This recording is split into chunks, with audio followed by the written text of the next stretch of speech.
What's going on, everyone? John Ranger from Techno Buffalo here. Let's start this video out with some simple math. What do you get when you add 1 plus 1? The answer is 2, and that's what we have right here. This is the latest from OnePlus, the appropriately named 2. There's a ton of flagship specs crammed into a really nice looking package, as is the case with the previous generation.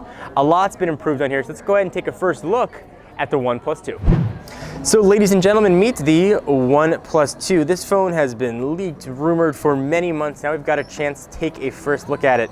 Let me jump right into the specs and walk around what the phone has, because there is a lot here.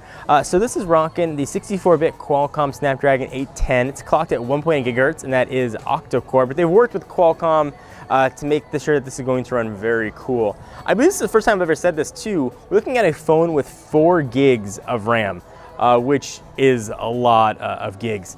64 gigs of internal storage here, no additional storage, but you are going to have, you can tell by that up there, a dual SIM. It's the first time we've really seen dual SIM make its way to US, at least on a phone that's going to be easily accessible. And that's going to be dual standby. So if you're not familiar with dual SIMs, essentially you can pop in 2 SIMs, receive phone calls from 2 separate numbers, even from 2 separate carriers. We take a look at the rump of this guy. You're going to see one of the 5 available backs. It's going to ship with sandstone black, and this is removable. You can pop it off and put on another color of your choice. But the highlight is that guy right there. It's a 13 megapixel rear facing camera that has 6 physical lenses and supposedly has a relatively powerful dual LED flash. The camera as well is going to give you OIS, so all of your shaky hand video should look pretty nice.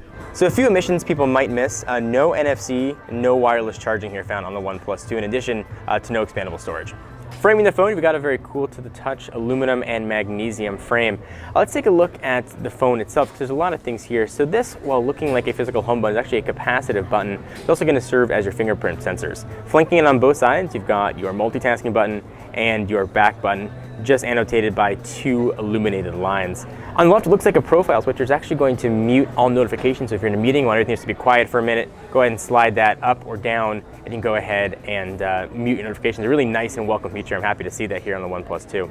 On the left-hand side, you've got a volume rocker up and down and your power button.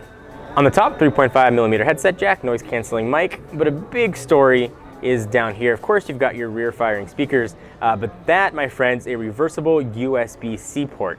And OnePlus claims you're going to be selling a USB-C cable on their site for cost at just around $5. So if you want to get a cheap USB-C cable, it's going to be a great way to do it. But of course, one's going to be included in the box. The OS we're running here is a grown-up version of OnePlus's own Oxygen OS based on Android 5.1.1, so we'll go ahead and take a look at that. Of course, the original OnePlus launched with Cyanogen. They have since split, and OnePlus developed their own take on Android, which looks to pretty much let Android be Android with a few additions. We did a whole video walking through the changes on Oxygen OS. One of the big ones here is OnePlus is calling Shelf. If you swipe that over, this is where sort of the phone's going to live and get smarter. Right here you can see your most recently used apps. You can customize the background image. Frequent contacts are going to show up here, and OnePlus told us this is going to get a lot of updates as people use the phone and learn what features they want to have here. So first look at Shelf. I get a lot of questions to see the camera UI, so go ahead and see that here. And they also told us that the camera is one thing they're going to be working on to make sure it's always getting better. They said it's going to be great at launch, but they want to make sure they're always looking to improve the camera. So there's what the UI looks like with face sensing capabilities. You can see some of the settings right there as well. You can jump right into HDR. And of course, beauty mode will get rid of all your blemishes and do some very nice, almost soft focusing for you.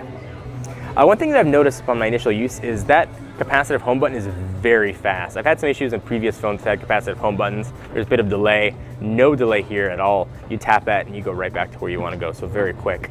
I have not had a chance to check the fingerprint sensor on here to see how fast it goes, but supposedly faster than Touch ID.